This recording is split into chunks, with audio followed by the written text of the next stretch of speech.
नमस्कार, मैं विनोद कुमार शुक्ला। अड्डा पर आपका स्वागत है।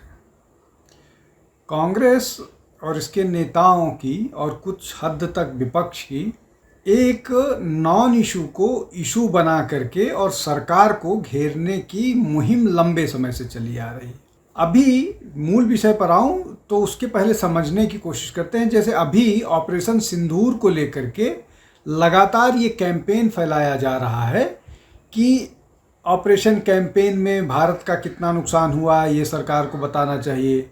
ऑपरेशन सिंदूर में जो सीज़ फायर हुआ उसको ब्रोकर यूएस प्रेसिडेंट ने किया, इस पर सरकार को क्लैरिफिकेशन देना चाहिए। और इस तरह के अनगिनत विषय हैं जो कांग्रेस और विपक्ष के लोग करते रहते हैं, और बाद में जब प्रमाण सामने आता है तो शर्मिंदगी नहीं होती है। इन लोगों को बेशर्मी के साथ ये उसको नज़रअंदाज करते हैं, या ये कहिए कि खिसियानी हंसी लेकर के चुप रहने के अलावा कोई ऑप्शन नहीं बचता है। ऐसा ही एक मामला है सेबी की पूर्व चेयरमैन जो है माधवीपुरी बुच का। अब माधवीपुरी पर कांग्रेस और उनका पूरा इकोसिस्टम और उसके बाद उनके पिछलग्गू जो थे वो लगातार ये कहने की, ये बताने की कोशिश कर रहे थे, और इसको लेकर के पार्लियामेंट का डिसरप्शन भी हुआ। और यहाँ तक कि केसी वेणुगोपाल जो हैं वो जो चूँकि पीएसी के चेयरमैन हैं, उन्होंने पीएसी में भी उनको बुलाने का नोटिस दिया था, लेकिन वो उस समय संभव नहीं हो पाया किसी कारणों से। आखिरी समय पर माधवीपुरी बुच नहीं पहुंच पाई। अब इस पूरे मामले में की चर्चा क्यों कर रहे हैं? इस पूरे मामले की चर्चा इसलिए कर रहे हैं कि मामले को लेकर के जो लोकपाल में ये मामला था, वो जांच जो कर रहा था, उस जांच समिति ने 6 सदस्यीय जो जांच समिति थी, उसने जो माधवी बुच पर भ्रष्टाचार के आरोप लगे हुए थे उन भ्रष्टाचारों के आरोप पर उनको क्लीन चिट दे दी है। अब ये जो लोकपाल के चेयरमैन हैं जस्टिस के खानविलकर, इनके नेतृत्व में जो समिति थी, उस समिति ने माधवीपुरी बुच को जो पूर्व चेयरपर्सन हैं सेबी की, उनको इस मामले में क्लीन चिट दे दी, और ये कहा कि ये जो आरोप उन पर लगाए गए थे वो बेबुनियाद, निराधार और अप्रमाणिक थे। माधवी पर कोई भी इस तरह का प्रमाण देने में नाकामयाब हो गए हैं जो लोग, इस मामले में कोई ठोस सबूत नहीं दे पाए। अब ये उन पर आरोप कौन लगा रहा था? उन पर आरोप कांग्रेस लगा रही थी, और विशेष रूप से कांग्रेस में के जो नेता हैं, नेता प्रतिपक्ष लोकसभा में राहुल गांधी।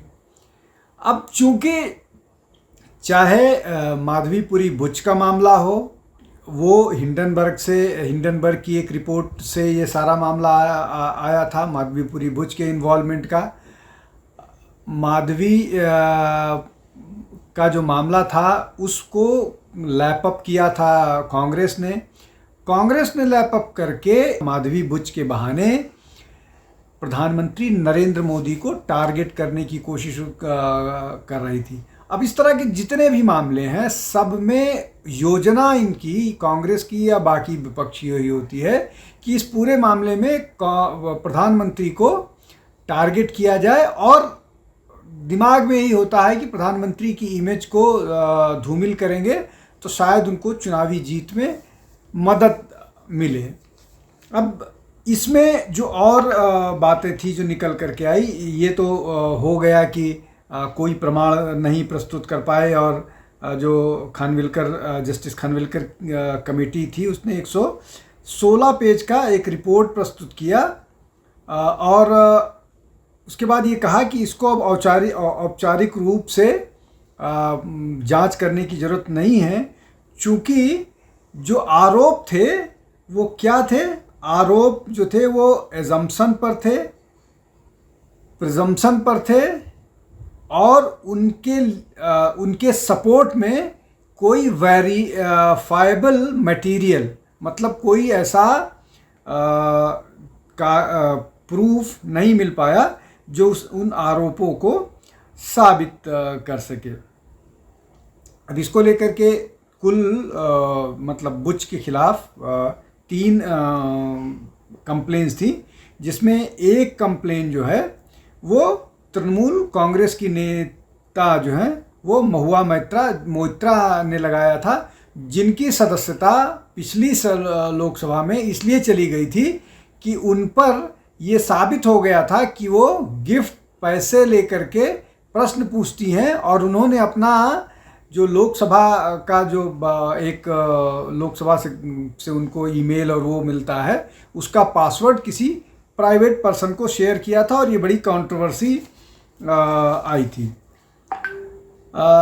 अब इसमें कुल मिलाकर के चूँकि ये कहा गया था कि माधवी बुच जो है वो बेनिफिशियरी हैं, और ये इसमें अडानी का नाम भी शामिल था, तो अडानी के बहाने और बुच के बहाने, माधवीपुरी बुच के बहाने विपक्ष जो है वो प्रधानमंत्री नरेंद्र मोदी को टारगेट करने की कोशिश कर रहा है। अब इसमें और भी बहुत सारे फैक्टर थे, क्विड प्रोको का मामला था, उसमें Carol info service private limited, ICICI bank हैं जिसमें 17 से 24 का मामला था।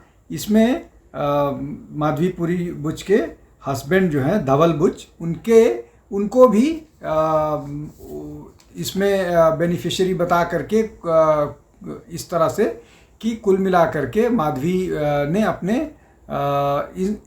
इन जगहों पर होने का फ़ायदा उठाया, बेनिफिट लिया, खुद भी लिया, इनके पति ने भी लिया। अब जो सेबी का मामला या माधवी बुच का मामला है, इस तरह के मामले जैसा मैंने बताया कि अभी ऑपरेशन सिंदूर को लेकर के कांग्रेस एक के बाद एक रोज़ कुछ न कुछ इस तरह की बातें, इस तरह के प्रश्न कर रही है सरकार से, प्रधानमंत्री की इमेज को वो करने धूमिल करने के लिए।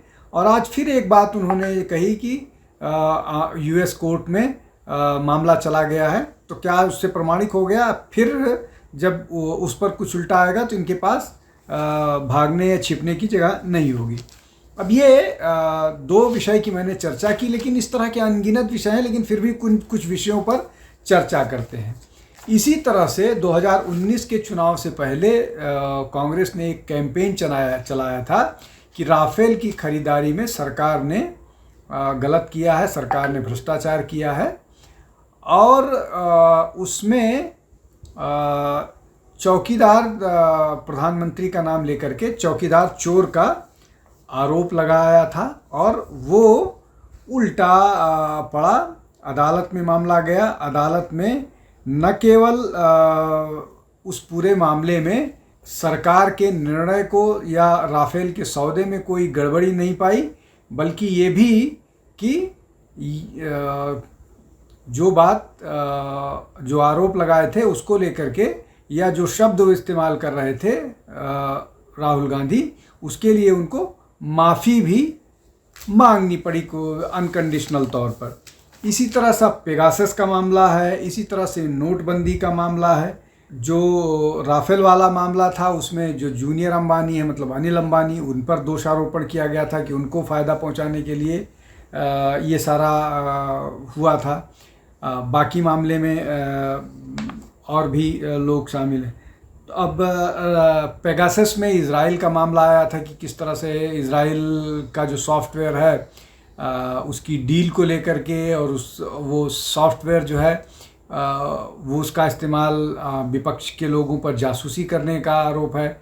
इस मामले में ये मामला भी अदालत में गया और औंधे मुँह विपक्ष गिरा, कांग्रेस औंधे मुँह गिरी। उनको, कांग्रेस को इस मामले में भी कोई इस तरह का प्रमाणिक या कोई इस तरह की चीज़ वो साबित नहीं कर पाए जहां विपक्ष के नेताओं पर जासूसी करने का की बात साबित हुई। इसके अलावा पेगासस और राफेल के अलावा नोटबंदी को लेकर के भी मामला बहुत वो हुआ था और ये बोला गया था कि असंवैधानिक है। इसमें भी ये आरोप थे कि सरकार ने इसमें अपने पॉलिटिकल फ़ायदे तो अलग हैं, लेकिन ये भी बताने की कोशिश की कि इसमें अपने लोगों का फ़ायदा कराने के लिए किए और अपने लोगों के ब्लैक मनी को बचाने का आरोप लगाया गया और इस पूरी प्रक्रिया को असंवैधानिक बताने की कोशिश कांग्रेस ने की और ये लगातार मामला उठाते रहे, लेकिन ये सब गलत साबित हुआ। अब इसको समझने की बात यह है कि जो जिन बातों की चर्चा मैंने की, ये सारे के सारे आरोप लगाए गए और इतना ही नहीं, इन सब के कारण, चाहे वो पेगासस का मामला हो, चाहे वो माधवी बुच का मामला हो, चाहे वो अडानी का मामला हो, चाहे वो राफेल का मामला हो, चाहे वो पेगासस का मामला हो, चाहे वो नोटबंदी का मामला हो, इन सब मामले में विपक्ष ने, विशेष रूप से राहुल गांधी ने संसद कई दिन नहीं चलने दिया, संसद को ठप करके रखा, लेकिन सारा का सारा उल्टा साबित हुआ। जिसको कहा जाता है ना egg on the face, Congress के साथ वैसा ही हुआ। और अभी भी कांग्रेस उसी तरह की रिजिडिटी पर, उसी तरह की नीयत पर, उसी तरह की कोशिश पर, उसी तरह के जिसको बोलते हैं रणनीति पर, टैक्टिक्स पर काम कर रही है, जबकि ये सारे मामले, चाहे वो माधवी बुच का मामला हो, चाहे अडानी का मामला हो, चाहे पेगासस का मामला हो, चाहे राफेल का मामला हो, चाहे नोटबंदी का मामला हो, ये सब मामले उतने संवेदनशील व्यक्तिगत तौर पर किसी के लिए हो सकते हैं, लेकिन ऑपरेशन सिंदूर तो देश के इंटरेस्ट का देश का मामला है, जहां पर नेशनल इंटरेस्ट शामिल है। और किस तरह से कांग्रेस लगातार प्रधानमंत्री को और इनडायरेक्टली सरकार के निर्णयों को, सरकार के डिसीजंस को क्वेश्चन कर रही है, और यहाँ तक क्वेश्चन कर रही है कि जो ऑपरेशन सिंदूर के बारे में दावा किया जा रहा है, वो दावा कितना सही है, कितना नहीं है, कहाँ हुआ है, कैसे। बहुत सारे नेता इस तरह की बात कर रहे हैं, लेकिन वो एक बात जरूर कह देते हैं कि हमको सेना के शौर्य पर कोई संदेह नहीं है, लेकिन इस सरकार के उस पर संदेह है। महत्वपूर्ण बात यह है कि क्या भारत में सेना अपने उस पर कोई निर्णय लेती है, या उसको चुनी हुई सरकार के मैंडेट या उनकी लीडरशिप में काम करना होता है। एग्जीक्यूट करना जरूर सेना का अपना होता है, लेकिन डिसीजन तो पॉलिटिकल ही होता है। तो क्या सरकार ने जो निर्णय लिए हैं, जो काम किया है, वो है। लेकिन इन सारे विषयों पर लगातार कांग्रेस प्रश्न करती रही है। अब तक तो उसका एक भी ऐसा कुछ साबित नहीं हो पाया जहां उसने सरकार के खिलाफ प्रश्न उठाया हो और सरकार एम्बैरस हुई हो। उल्टा विपक्ष एम्बैरस हुआ है, कांग्रेस एम्बैरस हुई है, राहुल गांधी एम्बैरस हुए हैं। माधवी बुच अभी उस कड़ी का सबसे लेटेस्ट बिंदु है, जहां पर विपक्ष जो है वो औंधे मुंह गिरा है, या phased egg on its face, क्योंकि जो रिपोर्ट आई है अभी लोकपाल की, उस रिपोर्ट में क्लीन चिट मिला है माधवी बुच को। आज के लिए बस इतना ही। आप हमारे साथ जुड़ते रहिए, हमारे चैनल को लाइक कीजिए, शेयर कीजिए, सब्सक्राइब कीजिए, जिससे ज़्यादा से ज़्यादा लोग तक हम पहुंच सकें। बहुत बहुत धन्यवाद। नमस्कार।